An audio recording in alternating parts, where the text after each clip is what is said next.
Guys, good morning. আপনারা কেমন আছেন? আশা করি ভালো আছেন। আমিও ভালো আছি, এখন ভালো আছি। কালকে রাত্রে হট করে কটা তখন বাজে 12:30, 12টা 12:30 দিকে এত পেট ব্যথা বলে বোঝাতে পারবো না। কিছু খাওয়া দাওয়া সেভাবে করিনি, উল্টো পাল্টা যে পেট ব্যথা হওয়ার কারণ হবে জানি না। কেমন যে পেট ব্যথা বলে বোঝাতে পারবো না, বললেই এখন আমার গা কাটা দিয়ে উঠছে। সারা রাত ঘুমাতে পারিনি এই পেট ব্যথার জন্য।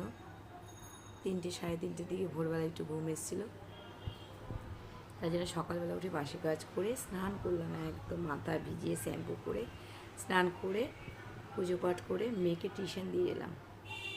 সকালে উঠে গেছি 8টার দিকে, উঠে বাসি কাজ করে 8:30 দিকে ওকে দিয়ে এলাম। মেয়েও স্নান করে বেরিয়ে গেল। রান্না সেরকম নেই, ছেলে বাড়িতে নেই যেহেতু, আজকে নাইটে উঠবে, কালকে পৌঁছাবে, কালকে আবার রান্না থাকবে ভালো।